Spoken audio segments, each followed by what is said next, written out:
we are in a disintegration is what it feels like and looks like to me, to the point where, the daily news is absolutely horrifying. And I've been trying to walk this balance of, okay, we have to stay up and be aware of what's going on in order to protect ourselves and make smart decisions, but then not go down too many of the rabbit holes, because to me that means basically burning 2 days of the week, because I won't sleep that night.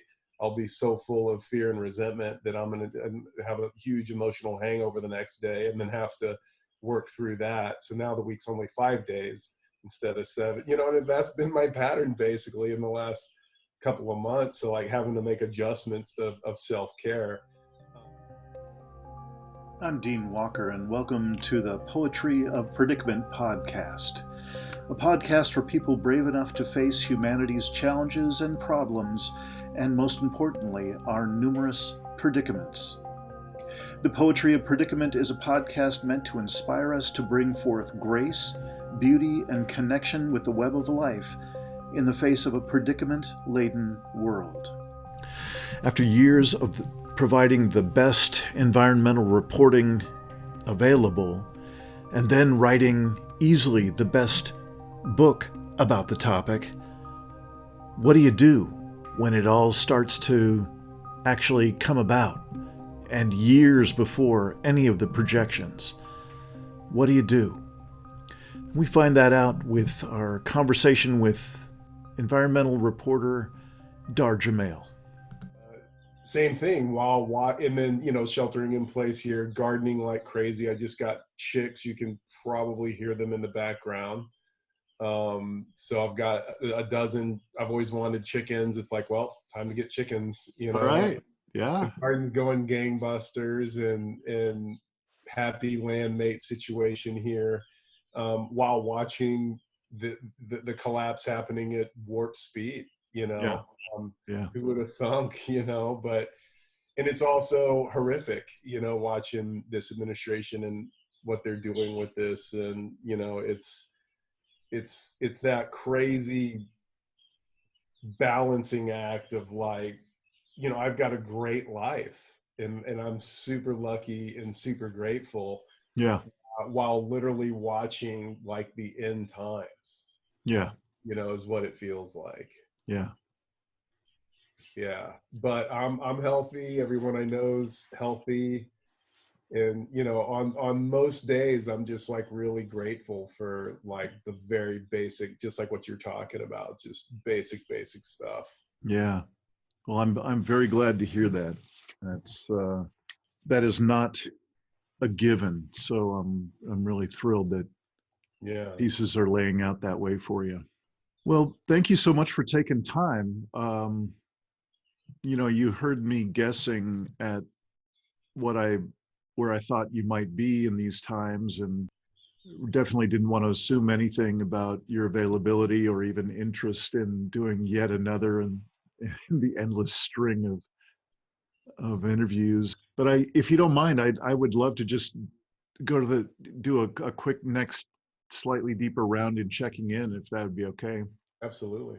So, as you know, I've been in the collapse aware conversation for quite a while, and really actively so. And I love how the body of work that have been creating all along just keeps deepening, and it keeps refining to a place where I'm just really unwilling to engage with it unless it really expresses something from really deep inside, has a real integrity to it and a depth to it.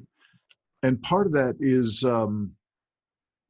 just making sure that I stay as current as I can in expressing the things that come from there. And you've been a person kind of on my list, and I didn't realize it really till you said, yeah, let's do a conversation. And so I just wanted to let you know that I always appreciated your work. Primarily is where I got to read you for a long time was in Truth Out. But when you put out your book, it really shifted for me. There was a way in which you really brought form to some of our earlier conversations around the summits and the things where we had talked before. And I just got to let you know, like your expression in that book and how much it appeared to be your disclosure of your real process in time. It just spoke to me with a combination of authenticity about your own experience of loss, of what was slipping away. And and there's a way that you put it together in a way that was extraordinary reporting of what I call the sober data, but you did that through your relationship with other people, with the either the people in the area where you were doing the research, or your own disclosure of your own experience, or your contact with the scientists and experts and so on. And long story short, that really has become my desert island book to recommend. If you had but one book, this is the man that I would recommend reading his book. And so I'm honored. Thank you. so I just wanted to let you know that, because things are kind of mortal these days, and I don't know how many more times I get to speak with you, and I hope it's a bunch, but so I wanted to let you know that. And so it's in light of that I am thrilled to be talking with you today, and happy to go wherever you might like to go. And I have plenty of prompts if you don't have any. And so I just Well, wanted to be well, sure to say that. yeah. Well, thanks so much, Dean. I'm really, really honored by that, and that means very much to me. And I think that the way you just put it, like that one word you use, things are very mortal. Like that feels like a good jumping off point, because that's been a very poignant feeling for me. But that's just a very succinct way to put what I've been feeling, and I imagine a lot of people are feeling. I mean, literally, I was on a phone call yesterday between a friend of mine here in Port Townsend and then a mutual friend of ours in Australia, who very much understands deeply what's happening on the planet now on all levels. And we literally had a conversation of, our friend in Australia mentioned making sure she had her will done. And then we were both here like, oh yeah, we need to update our wills. Like, and not to be morbid, but to just be honest and realistic that if you, to me, really looking at the convergence now of all these crises with, last time we talked, the climate crisis, yes, it's happening now and all that, but the brunt of the harder impacts were still somewhere in the future for the majority of people. Yeah. And then now with COVID-19, everything is upon us right now in real time. From the climate crisis to the pandemic to the economic collapse to the fascism that's completely out of control in this country now to insert next name of crisis here, like all happening all at once, all the time. And we are in a disintegration is what it feels like and looks like to me, to the point where the daily news is absolutely horrifying. And I've been trying to walk this balance of, okay, we have to stay up and be aware of what's going on in order to protect ourselves and make smart decisions, but then not go down too many of the rabbit holes, because to me that means basically burning 2 days of the week, because I won't sleep that night. I'll be so full of fear and resentment that I'm going to have a huge emotional hangover the next day and then have to work through that. So now the week's only 5 days instead of 7, and that's been my pattern basically in the last couple of months. So like having to make adjustments of self-care. Um, and then, another thing, and maybe this is that's a little bit of a check-in, I guess. And but another thing that I'd like to bounce off of you and that we can dialogue about is, what to do during these times, Yeah. because to me, I mean, I was on a webinar yesterday with a couple of experts, and I was talking about becoming hyper local, that the virus has forced us here, which PS is always how ideally we should have been living anyway. We may have averted much of this crisis, but Yeah. hyper local and essentially abandoning the idea that anything can be done on a national level now, really, for any real positive change in this country, that we are going into the darkness now. And Mm-hmm. from my perspective, probably will not have another election.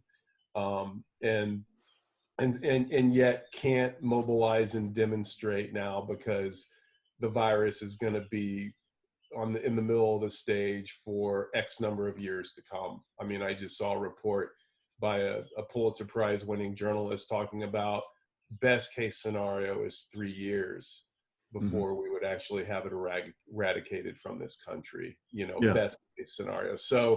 Um, so what do we do? What do we do? And it's easy for guys like you and me to sit here. We both have good living situations.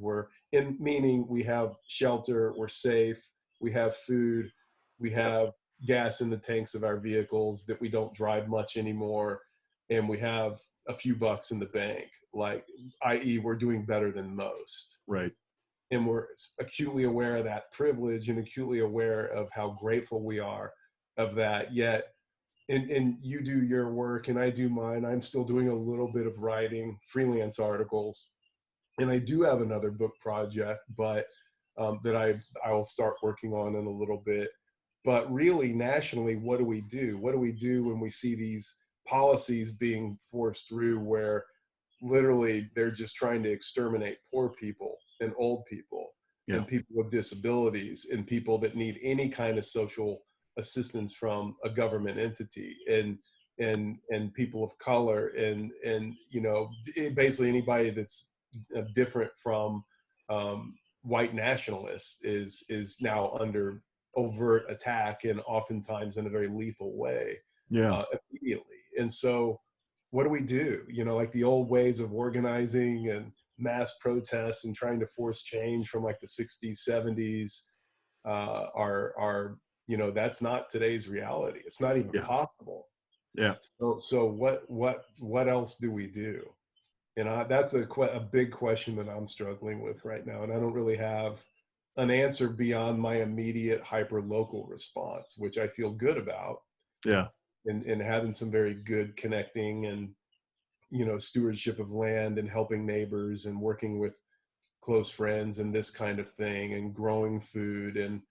But I mean, outside of that, Yeah. because you and I do what we do because we care about the planet and trying to stop this egregious assault, and we can't. And what do we do? Yeah. Well, I'm assuming that you're asking that rhetorically. I mean, I actually I could, don't know, both, I, I guess.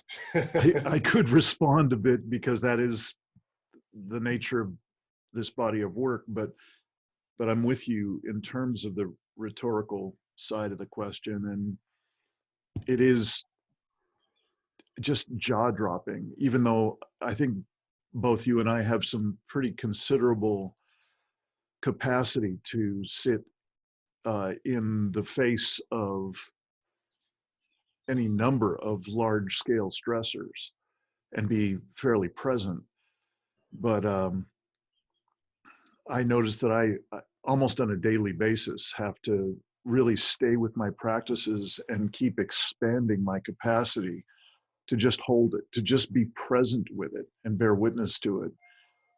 It's it's yet another thing to have enough space to then be able to shift a bit of my attention to what are some of the practices of self-regulation, co-regulation, and an expansion of capacity to be able to address some of your rhetorical question. So who will we be now in the face of this? We literally I can't even voice that question unless I have at least a little bit of space left over from what it takes to just hold what's going on a daily basis. So it is asking a lot. What used to be kind of a mundane question, and with a lot of us just choosing not to give it all that much thought, kind of willfully ignorant, and ignorance is bliss and so on. And now there's not so much wiggle room, and there's not so much ability to be willfully ignorant without a considerable amount of, I call it a kind of a corrosive influence. If we try and do willful ignorance at this time, it's a whole different scale of that corrosion that can happen. So sorry to take it down kind of an even darker channel there. Well, I think it's real. And I think, I am having the same experience as you just described. Like I feel like I'm walking a very fine line of the things I need to do every day just to not spiral into that darkness and stay there and burn, like I said, burn 2 days of my week struggling with resentment and fear, Yeah. and it means having a spiritual practice that I attend to. It means talking with friends when I get all that stuff inside and I need to talk about, hey, did you see this? And let's talk about this and what this means. Yeah. What does it mean when food supply chains really start breaking down and staying down at that level for a while? What does it mean to have Great Depression era unemployment stats that probably aren't going to go away? What does this start to mean as the months start to tick by in this new world, in this country? And for me, I found that what's interesting is the things that I talked about at the end of my book of, our moral obligations, that no matter how bleak things are regarding the climate crisis, we have these moral obligations to keep serving the planet and serving future generations. And the Václav Havel quote that talks about, hope is not about doing something because it might get better. It's about doing something because it's the right thing to do, regardless of how it turns out, whether we succeed or not. And that was a challenge, writing all of that in the context of just the climate crisis, right? Just the climate crisis, right? But now, literally in the context of it does feel like the end times. We are going into the dark times now, especially in this country, in a dark age, and that's so glaringly obvious now. And yet, so what I found is all those things I wrote about at the end of the book of, rights versus obligations and letting go of hope and becoming hope free and all that. I'm having to live that. I'm having to walk my talk now. And I am, just like what you said, I am realizing how hard that really is. It's like the more challenging things become externally with what's upon us, the harder it is to do that, and the more necessary it is, because if I don't do that, I might as well just like go to Costco and get a pallet full of Xanax and call it good. I mean, it's not going to be pretty, So, I mean, because that's the only way. Like it is the only way. If you're conscious and aware and care, like we're going to have a full-time job of taking care of ourselves and those nearest and dearest to us, and then trying to find, if we do that really well, then there's enough space maybe to then try to help somebody else or another species or part of the planet, and it triage, right? It kind of like triage or a war zone, having worked in a war zone, those are kind of the memories and thoughts that come to mind, that It's that intense of a situation. Yeah. And everybody's in it. It's just some of us are maybe a little bit more aware of that, we're under attack and it's not going to stop. Yeah. Well, thank you. I appreciate you summing it up that way, and I unfortunately agree with you completely. I'm wondering if I could. You seem like one of the few people I could share a kind of an unusual moment that I've had in the past week or so that I think it'll resonate for you. Because I know you know Joanna Macy and her work, the work that reconnects, really well, and and I've been around it. I remember going to stuff that she did 30 years ago. So I've been around that work a long time, and more recently, I've also been around Jim Bendel's deep adaptation network, and particularly the online forum. I'm a volunteer moderator there, and have been kind of watching the evolution of the in-house facilitation work that they've been doing, which is very, very similar to the work that reconnects. It comes in at about the same level of engagement. Just recently, just about a week ago, Joanna did a 1,000-person Zoom call with Jonathan Gustin. They're good friends from way back, and he invited her in, and it was a classic example of the beauty of where the work that reconnects really lands for most people, the container that it is. And I've come to call that level the entry level for the work of becoming collapse aware, having a woke moment, having your eyes opened all of a sudden, and trying to make sense of it, trying to, like, it's so shocking and it's so disturbing, so deeply disrupting, that we need a safe container, and we need that kind of gentleness that work is, whether we're talking deep adaptation or work that reconnects or any of the dozens of similar kinds of work going on. I got this feeling right in the middle of it. It's about a 2-hour thing, and I was just watching a recording later on. They actually couldn't go into small breakout rooms, so only about, I don't know, somewhere like 30 people or so got to share during that time in a brief way on the Zoom call. And Joanna was just her natural, inspiring and wise self, and Jonathan did a great job. And I found myself grieving in the middle of it. And what I was grieving was, here's 1,000 people on this kind of call right now. This is as big an expression as I've ever seen of a group of people coming together with this focus. And again, please hear, have utmost respect for that entry level work. It is so necessary and it's so beautiful. And I'm so glad that call happened.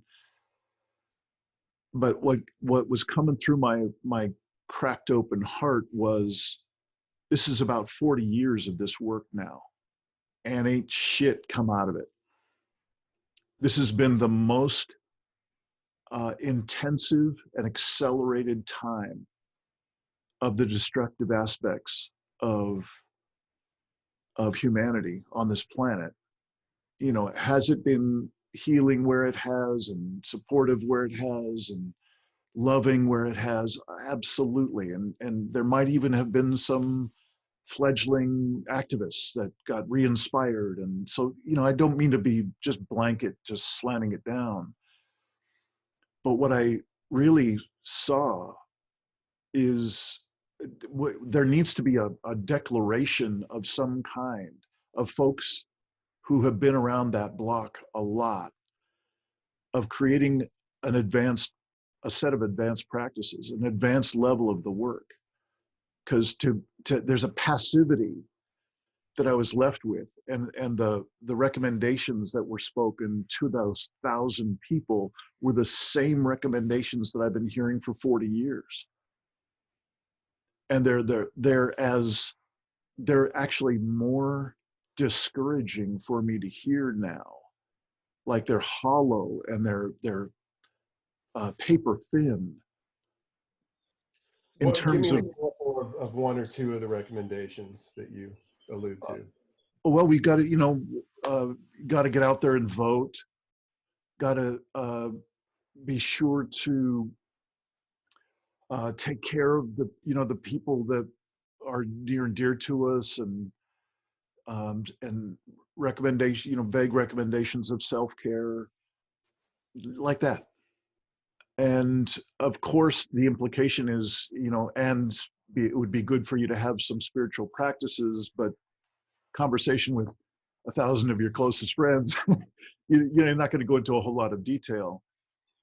And I guess that the kind of things that I'm pointing at in terms of these advanced practices are first and foremost practices that really end up at the Club Havel quote that you were just talking about, where we don't take on these advanced practices with the agenda that this in fact is what's going to change the world, and everything's going to turn out okay, but because these are the right things to do, and they're at the next level of reclaiming agency and reclaiming a profound level of activating presence and inner truth that really, I mean, my experience only comes from doing some pretty damn deep work. This is not kidding around. This starts where the truth mandala ends, if that's making any sense. So let me just stop there. It was just a heartbreaking moment, a realization of it seemed to be a calling for the next level for those who had been in that entry level for some amount of time, and they feel like they've got their bearings in there, and they can have the space to move on. I would say that this is a calling for the cultivation of a number of offerings that people can move on into. So again, let me just stop there. And it's really fine if this is not resonating for you. I just wanted to share that and see if there was anything that sparked you in that. No, I think it's a really interesting thing to discuss, and it's interesting that you happen to bring that up today, because I've been thinking about Joanna off and on lately, and because I've had the privilege of being in several of her intensives, two of them with her then husband Fran before he passed away. One of them a 30-day intensive, and they were remarkable, life-changing experiences for me. But Mm-hmm. what's interesting is that, and then one of them, a more recent one, was it just like wasn't, for numerous factors, it just wasn't, it didn't do what her work does, but that's an aside. I've been thinking about her a lot lately because I know that she's still tremendously active, and she's 91 years old and Yeah. just a remarkable being and very dear in my heart. And I had the thought yesterday that I don't even remember, I was by myself and it just came to me. I've interviewed her a couple of times and written articles about her. And then she's spoken with me about this personally as during her intensives. And I'm sure you've heard this, where someone was interviewing her at one point a long time ago. This is back in like the 80s, I think, and said, now, so Joanna, really, like, if you have to boil it all the way down, what's the purpose of this work? And she said, so that when things fall apart, we don't turn on each other. Full stop. Mm-hmm. And to me, that's it. Mm-hmm. When I came into my first Joanna Macy intensive in 2006, I was in acute PTSD from my war reporting Mm-hmm. and deeply wounded, and that intensive saved my ass. I mean, Yeah. it broke me open, and it started a long healing process that continues to this day. And I told her then, I said, you saved my life, because Mm-hmm. I was classic war vet, like could feel nothing but numbness or rage. That's it. And my life was not a pretty sight. And so I've always kind of approached her work as that's where I go to grieve and to heal, Mm-hmm. and then what has sprung from that is friendships with people that continue to this day that remain some of the most important people in my life. Yeah. That has impacted my work. I've gotten work ideas from it, but not using that work as sort of a vehicle towards activism or what I'm going to do. That's just fruits that kind of came out of it naturally, Mm-hmm. So I went there with the sole purpose. I've always gone into those workshops with the sole goal of I need to grieve. I have a huge amount of sadness and despair and rage pent up in me. And I know that the work that reconnects delivers, and it can hold anything that we put in it, and it will deliver. It will give that healing and that release and that reconnection. I mean, it truly does work when it's done the right way and facilitated the right way, and Mm-hmm. not used to try to do anything but that.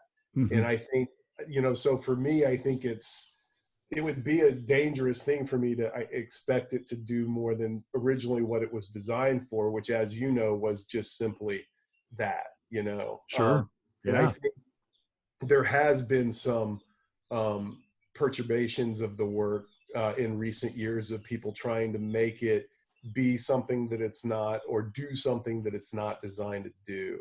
And I mean, so maybe certainly there's a space now where there is like this open field because we've never been here before, Yep. and what else is required. And I mean, this kind of comes back to that question of, what do we do? Because I am, at the risk of over personalizing this, I'm a fighter. It's why I went to Iraq. Like, I see these people and what they're doing to other people on the planet, and I want to fight them. Mm-hmm. I want to stop them, and I want justice, and Yeah. here I am, like, I'm a fighter, but I can't fight. Like, none of us can fight. We can't even go have a demonstration. We can't, Yeah. and I'm talking about things way beyond demonstrations. I'm Yeah. talking about actually making things stop Yeah. and I get making it. certain people stop, Mm-hmm. but like, we're in a point of the disintegration process where does it make sense to go throw your body against the wall Right. when this whole country is eating itself, and it's about to get a lot more violent and a lot worse the closer we get to November, and then especially after that.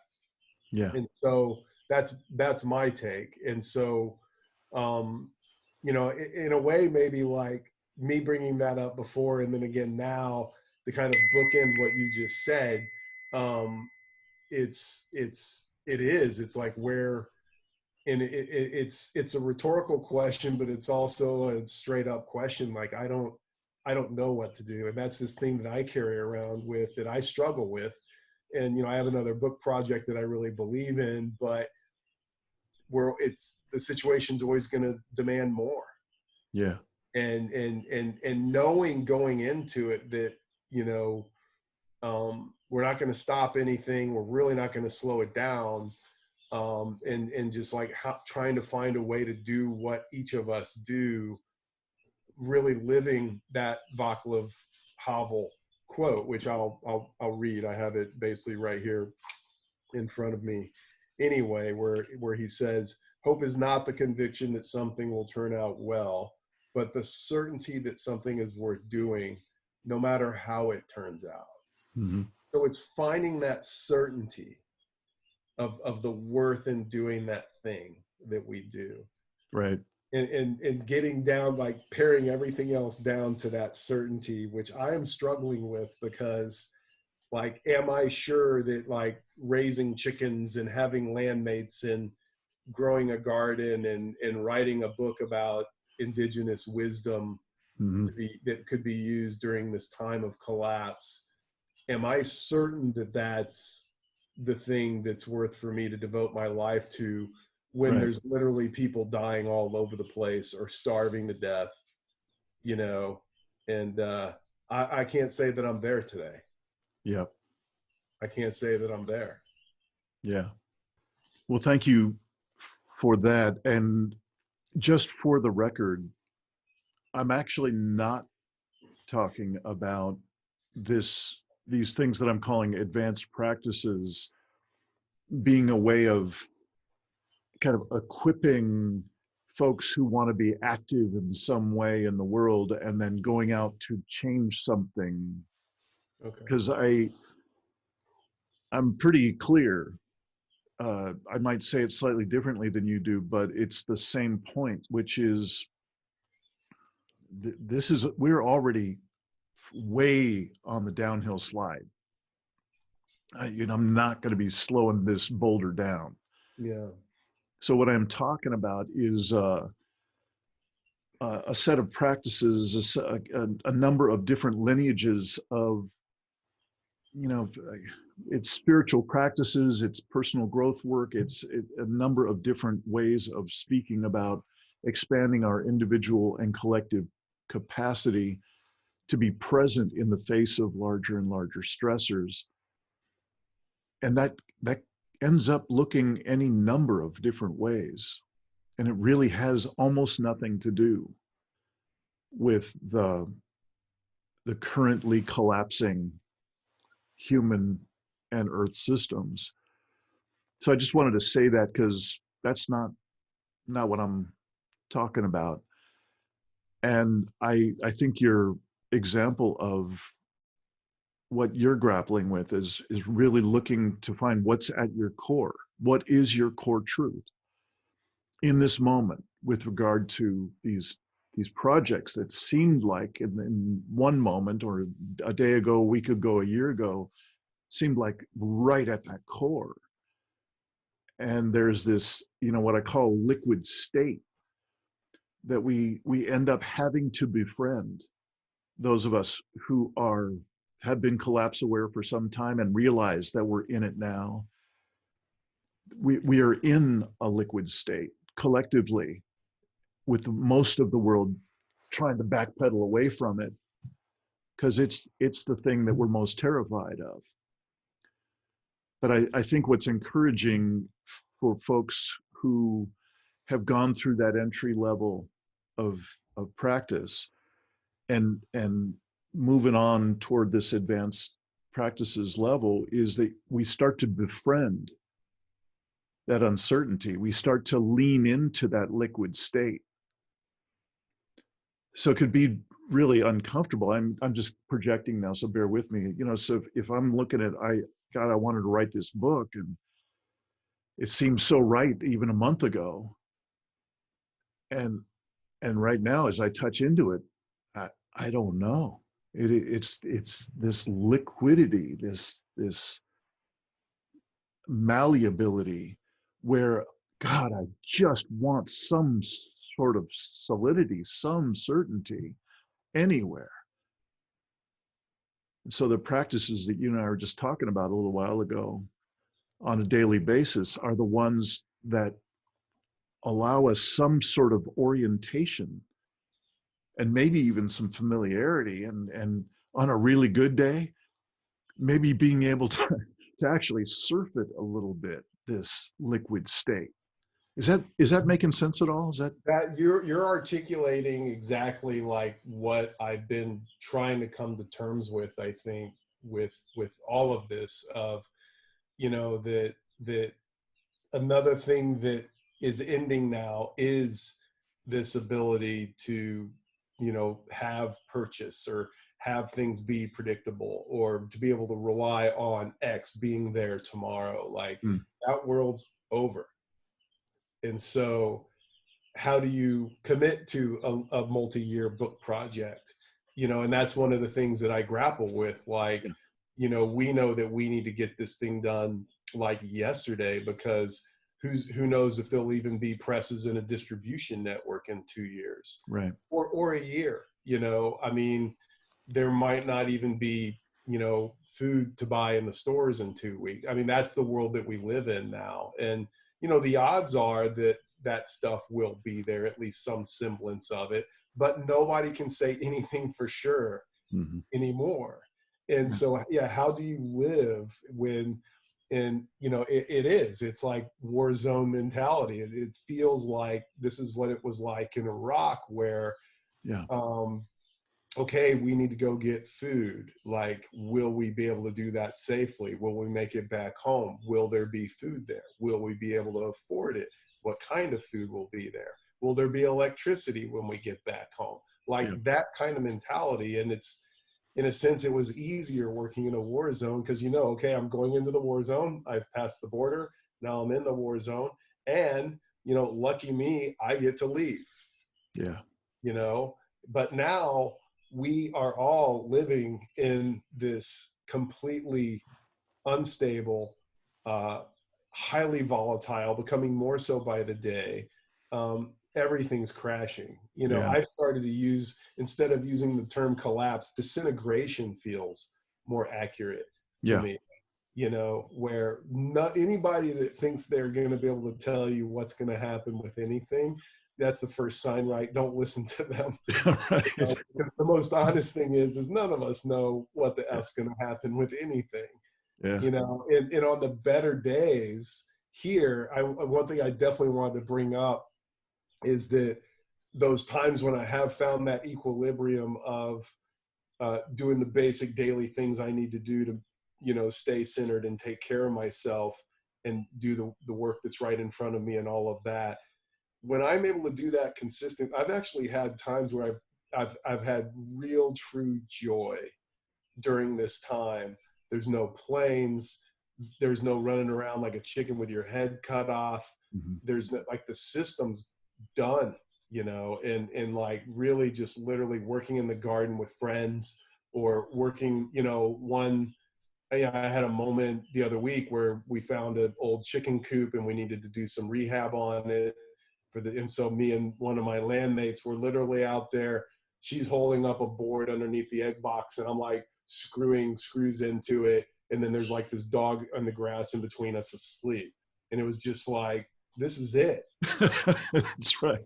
This is it, man. This is the meaning of life. Like, this is it. Like moments like that. And like, that's all it takes, and it's not about getting some award or making a lot of money or any of this kind of stuff. It's just, this is what's really, really important. And I think really maybe that's the only purchase or the only like firm ground that we can rely on, is finding those moments and then really acknowledging them when they're here with us. Because everything else you and I know is going to get, it's just the saying, and I probably brought this up last time or time before we talked, where the saying that became popular in Iraq early on in the occupation, when Iraqis saw what was done to their country and what it meant and what they knew was coming, is they started saying, today is better than tomorrow. That it's only going to keep getting worse, and that is so applicable in this country today. And on all fronts, and I would even dare say the planet, and I'll leave it at that for now. Okay. Yeah. It's if I had to add another book to that desert island now growing stack of books, so next year's I think at this point I'd be putting Deb Ozarko's Beyond Hope. I don't know if you've had a chance to check that out. I have it. I have not had a chance to read it yet. Okay. Holy shit, man. It may be useful. I would recommend it. When I'm talking about these advanced practices, Deb Ozarko speaks an awful lot from her experience of one lineage of this kind of advanced practice work that is called WELL systems. And I don't remember what WEL stands for, but it's the work from a Canadian woman named Louise Lebrun, who I've become very, very fond of. She's just a great, she'd fit very, very well in this conversation and in a potent way. And what amazes me about how Deb, I'm thinking about it now. I hadn't really put it together, but in a strange way, she did it the same way. She did her book the same way you did, in my frame, where she had these extraordinary insights that she wraps up in her own disclosure of her process as she goes through what it was to come to terms with the word hope. How to, just how to find this, find any kind of sanity when so obviously the word hope has been used as a way to justify our sickness, our collective sickness in our ecocidal ways, that we just hope they continue. And her brilliance, and I would say it's comparable to the brilliance you showed again in your book, is you both wrapped it up by getting it to the end, and there's this extraordinarily human but just unfortunately rare landing point that you both have, real different from each other, but just this unique landing point that I just find so like aspirational, something I can vividly get in what she talks about. Is instead of the kind of usual default definition of hope, which I've come to call, gee, I hope the experts come up with answers to these pesky problems so we can get back to business and life as usual. That's in the many impossible conversations that I've had over the years. It's something like that. And then there's the Derek Jensen version of hope, which is the desire of attaining something over which we have no agency. Gee, I hope the economy comes back, like that. And where Deb lands in her book is finding a whole different view of hope that she calls activated presence. I guess what I would say is that she may just have landed in the center of that Václav Havel quote on steroids. It's like the intention of changing anything out there, fixing anything out there, the maintenance of any structure out there, just it's completely gone by then, by the time she lands it. And there's this electricity in the air. There's truly this possibility and this a level of aliveness.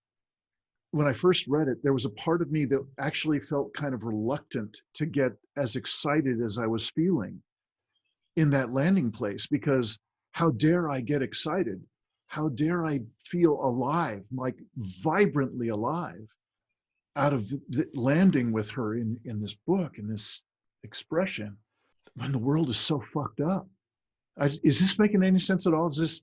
Yeah, no, I love the conversation because we're just like kind of we keep coming back into it from these different angles. And that's just another really, really clear way to articulate attaining that point, of, I was walking this morning with a dear friend of mine and a dog, and just thinking about what's happening now. It was, I hadn't seen the news yet this morning about that. Oh, now the Trump administration, now they're saying that the virus task force is going to continue indefinitely. I was still running on yesterday when the madman said, no, we're going to phase it out. We're going to end it. And and even though it's still continuing indefinitely, it doesn't change my perspective and analysis of where we're going in this country now. But we were walking and I just said, all is lost. All is lost. And and it comes down to that that, like you said, of just like being the extreme presence, and whatever task that we are doing right now, we need to get real clear that of where we choose to spend our time, because time is such a finite thing now. And time meaning time while basic systems are still functioning, which isn't going to last. Time meaning I still don't have COVID-19.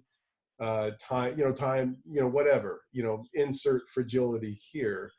And I love that. I really love and that is the place the book forced me to that place. When we look at the climate, all is lost. The subsea methane is already coming out. The terrestrial permafrost is already melting 70 years ahead of schedule. And this was already a bleak schedule. All is lost. All the coastal cities are gone. Most of them just don't know it yet. Mm-hmm. We're talking hospice, we're talking sitting, and this is why I did an epilogue for my book. My friend Dwayne, I talk about in the hardback of my book, this dear friend of mine, a quadriplegic who had pneumonia, and sitting with him in the ICU for 3.5 weeks, just savoring every moment, just like literally being like, he's still here. I can still see him breathing. Yeah. Like the machines are, he's still alive. And then he pulled out of it, but it didn't take away any of the poignancy of that. Yeah. And then in the epilogue, I write about how the fact he eventually succumbed to cancer a couple of years after that, this past fall. And so in the epilogue of the book, I write about that. And it really, and I was with him when he died. And it came down to those moments of, still, he's here. I get to be here with him. I don't care what he looks like. I don't care that he's no longer overtly conscious. None of that matters. All that matters is that we are right here, right now. Yeah. And that as a teaching moment. And then even once he died, like those moments, talk about electricity in the air. Yeah. Those moments, like I'd always heard people talking about, if you get a chance to sit with someone that you're close with when they die, do not pass it up. And I got to live that. Yeah. And I would say that is where we are. And also the struggles that we've been talking about, of how hard it is just daily to comport ourselves and keep ourselves together when all this is going down, and seeing all of this injustice and death and suffering, and then feeling the powerlessness of not being able to do more about it outside of an immediately local situation. That's the challenge of how do we maintain ourselves each moment, just like as hard and challenging as it was through, days of not sleeping in a row, shepherding a friend out of this world. Like, it took a lot of energy and focus to stay there. And anybody that sat with somebody in hospice or when someone has passed away knows this. It is grueling. And so how can we expect to not have that experience right now at this moment in history? It is utterly grueling. And we're watching, huge swaths of society just be written off, or people that some of us know and love and care for that are getting sick and can't do a damn thing about, whatever it is. Like, it is absolutely grueling.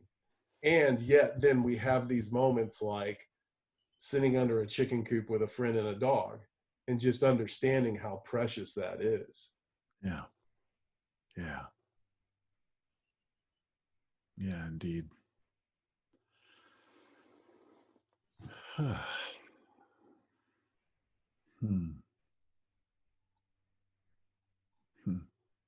And there's no pat answers. There's not a formula.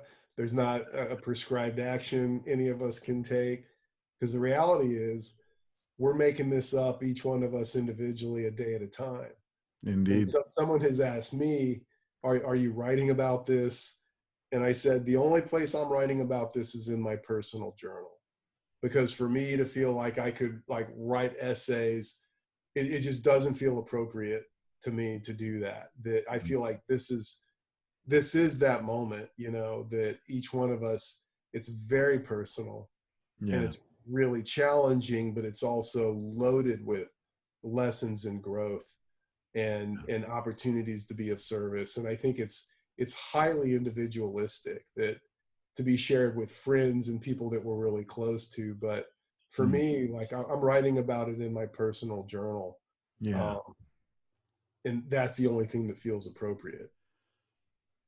You know, I'm curious in light of that.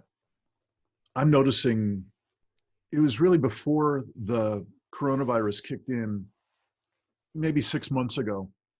I noticed that there was this acceleration and intensification going on in terms of really, really good writing and good, you know, video expressions going on, and they started to become more and more.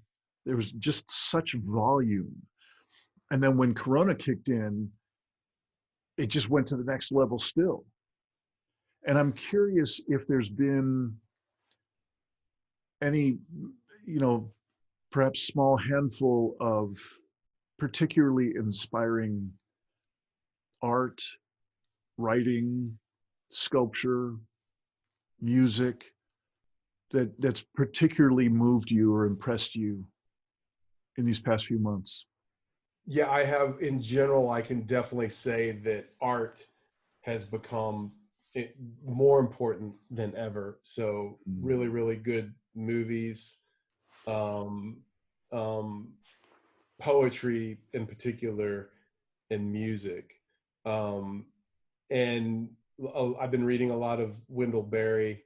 Mm-hmm. I've definitely reread some of Joanna's writings. Mm-hmm. And then I've been reading a lot of Jungian psychology, a Sure. lot of things about the archetypes. So a Mm-hmm. lot of James Hollis, uh, and then Robert Johnson, his He, She, We Yes. series about relationships, which are more about, um, you know, our own inner relationship with our soul, um, and coming to terms with that. That's come to the fore. Literally one evening, I just like got out of bed, came down and got all my Jungian books off the shelf and came up and made a stack and started going through them. And just, so it's been really important for me to like follow those threads, no matter how random or frivolous they might feel at first, but that stuff's all happening for a reason. Yeah. Because another thing that I found is that if I'm really doing my inner work, there's so much energy on the planet right now that, you know, you'll grow like a weed if you're really willing to do the work and really let go, you Yeah. know. And those who are doing the opposite, you know, they're the ones that are grabbing an AR-15 and protesting for their right to die from COVID-19 on state capitals. Like Yeah. that's what it looks like when you're going the opposite direction. Yeah. Um, and there's a lot of people doing that too. Fortunately, they do appear to be a minority. Yeah. But yeah, back to, I've been, you know, really, you know, I science fiction movies have been kind of jumping out. Like the movie Arrival has always been a pretty poignant movie Yeah. for me. I found it to be a pretty spiritual movie. Really kind of unpacks this idea, the false idea of linear time. Mm. And then um, uh, the Richard Bach's book Illusions. You know, I've Right. reread that recently. I try to read that every couple of years anyway, but especially now. Um, and yeah, and then just lots of random poetry, you know, and having, and then and having friends that we can read poetry together, because I like listening to it read aloud Yeah. is imperative. And you know, going back, and I'm fortunate enough to be friends with Natalie Diaz, a MacArthur Genius Fellow, who has is an amazing poet, and rereading her first book. It's those are a few of the things that I've been um, really appreciating, and then just basic things like literally. I spent a lot of time out in my garden, which in the past I've uh, taken a back seat and, and let other people basically do more of the work or make more of the decisions. And this year it's been the opposite. I've been the one really kind of pushing it and spearheading it and doing the weeding and planning and okay, Yeah. what to plant next and all of that. And a lot of time literally just watching it, just literally sitting there watching it. Again, it's just been like the more basic and mundane the thing is, in a way. Like, that's the things that, for me, I think one of the biggest gift of lockdown is it's those small things have become the art to me. Just like looking at a plant or watching a tree sway in the wind or making food and just understanding how lucky I am to have food. Yeah. Especially particularly food that, tastes good, and being able to cook and all of that, just basic things like that. Yeah. That's gorgeous. Yeah. Well, maybe, just maybe, we'll get freed up to be able to do some at least regional travel from time to time again. And I don't know, maybe you'd consider joining us for some of the sessions that we do in this work I'm doing now about diving into that liquid state that we were talking about a while ago. I think it'd be fun to have you join us for some of that. But whatever the case, I just I feel this kind of combination of being inspired by and somehow oddly reassured by, or confirmed or validated by speaking with you and hearing your perspective and also what inspires you. There's a wonderful resonance feeling and an affirmation and a simplicity that it's this gives me a certain amount of joy and gladness for being able to connect with you in this kind of conversation. And I don't know of any particular flourishy way to finish up our conversation. I just have so appreciated we've looped a number of times back to the simple pleasures that seem to be at the center when we allow ourselves to be as present as we can be, even in the midst of a shitstorm. Yeah. Yeah. Well, Dahr, thank you so much for taking time and being willing to connect this way. I really appreciate it. And really sincere invitation.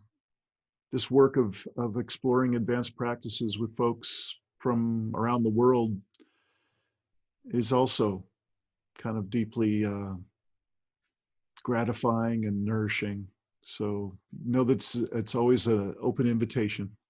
Well, thank you, Dean. And really, I appreciate everything you just said. And I've had the exact same experience. And this has been a really great conversation. And I've learned a lot from it too. And I find a lot of solace just knowing that you're there, having the same experience and asking the same questions and everything. And yeah, I think it'd be great to take you up on that at some point when conditions permit, fingers crossed, right? But yeah, it's this has been really, really great. And yeah, let's do it again. Just in the middle of what you just said, I got this wild idea. So let's plant this seed. You know about poetry slams, right? Uh-huh. I know we're all kind of zoomed out, way too much on the screen all the time, but maybe, just maybe, we could set up a online poetry slam where we could just bring some of our favorite poems and read them to each other and connect that way, because God knows when we're going to see each other face to face. So that's a good idea, man. give it some thought. Consider yourself invited, and I got some poems that I think they fucking rock, man. Awesome. Hey, let's do it. I think that'd be great. Okay. Yeah. Let's do it. We could, you bring a friend, I'll bring a friend, and let's do it. I think that'd be cool. Okay. Well, I'm going to mark it down here and look for an email invitation sometime soon. Okay, great. Dahr Jamail, thanks so much for taking time. Thanks a lot, Dean. Much love to you, brother. You too. Really appreciate it, man. Take good care. Bye. Bye-bye. Thanks for watching another episode of the Poetry of Predicament podcast, produced by Dean Walker and the Living Resilience Alliance, www.livingresilience.net. Also available on our website, www.livingresilience.net, is a wide array of articles, online learning series, arranging group and individual resilience coaching, and sign up for our every other Tuesday free support group that we call Safe Circle Calls.